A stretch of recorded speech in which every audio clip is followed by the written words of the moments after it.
मोगाच्यानो आता आमी शिंपेंतली मोतयां आयकुया.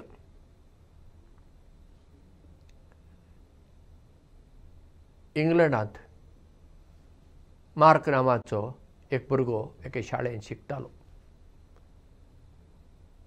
पूण शिकपान तो खूब फाटी. शिकपच ताचे तकलेंत वचनासलें.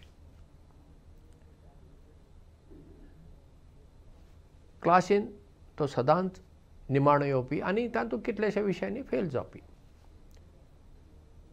पूण ताका आसूं म्हणून फुडल्या क्लासींत धाडप. थंय तशीच परिस्थिती. अशें आसतना ताची एकटी टिचर आसली मेरी नांवाची. आनी तिणें पळयलें मार्क शिकपान एकदम फाटी. बरो भुरगो, बऱ्या गुणाचो, कांय त्रास करिना, कांय ना. पूण शिकप ताच्या तकलेंतूच वचना. तसल्या भुरग्याक आमी कोंकणीन एंडो, पोंडो, कड्डो अशें कितें म्हणटा. पूण एक दीस मार्काचें जिवीत बदल्लें आनी तें जालें अशें. मेरी टिचरीन भुरग्यांक म्हणलें,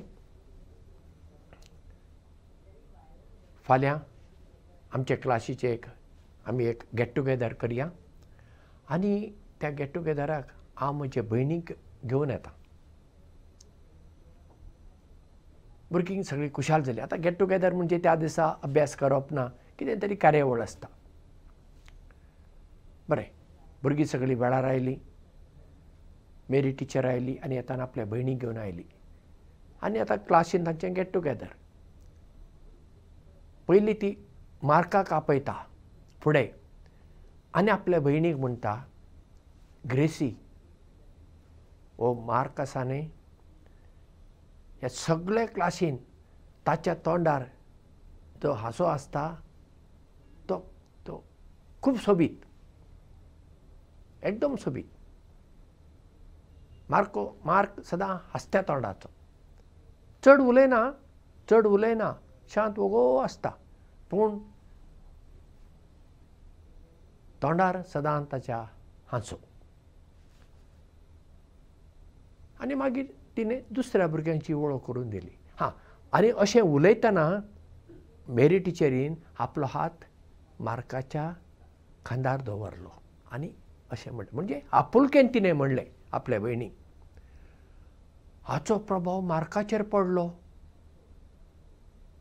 मार्काक दिसतालें आपूण कित्याकच उपकारना, हे बाकीचे भुरगीं बरीं शिकता, हांव कित्याकच उपकारना अशें तो चिंतालो. आनी आतां तो कितें करूंक लागलो, शिकपान मन लावंक लागलो. फेल जातालो पूण मार्क पडटाले. आतां तो शिकूंक लागलो, हुशार जावंक लागलो. पूण कितें क्लासीन पयलोय पावल आयलो ना. पूण शिकपान तो आतां मन लावन शिकून तो वयर सरूंक लागलो. फुडें कॉलेजीक गेलो.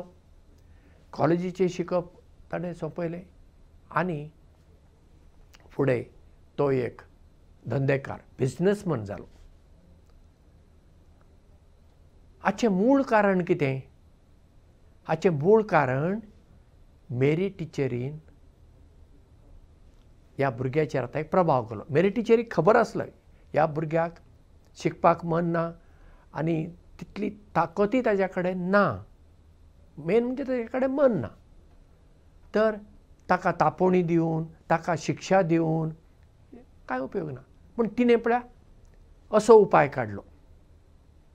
आपल्या भयणीक आपोवन हाडून भयणी फुडें पयले मार्काक आपोवन हाडून क्लासी फुडें मार्काची वळख तोखणायेन केली आनी ताचो प्रभाव मार्काचेर पडलो.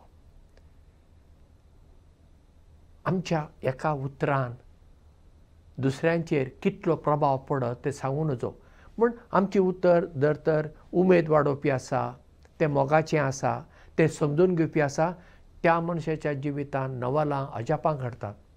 ते सुवातेर आमी दुखोवचें उतर वापरता, रागाचें उतर वापरता, तर त्या मनशाच्या जिवितांत नकारात्मक प्रभाव पडटा. चड करून भुरग्यांक आमी तांकां समजून घेवन तांची उमेद वाडोवपी उतरां चडांत चड वापरूंक जाय. हय, केन्नाय तापोवणी दिवची पडटा, ती गजाल वेगळी. पूण सदां जर आमी तापयत रावलीं भुरग्यांक, भुरगीं वयर सरना. तांकां मागीर आमचो रागच येता. ती आतां ल्हान आसा म्हणून उगो रावता, मातशें व्हड जाता पळया, ती आमकां कांठाळटा. म्हणटच आमी दुसऱ्यांक, चड करून भुरग्यांक, तांची उमेद वाडोवपी, तांची उर्बा वाडोवपी, तांची देणी वाडोवपी तसली उतरां आमी वापरुया.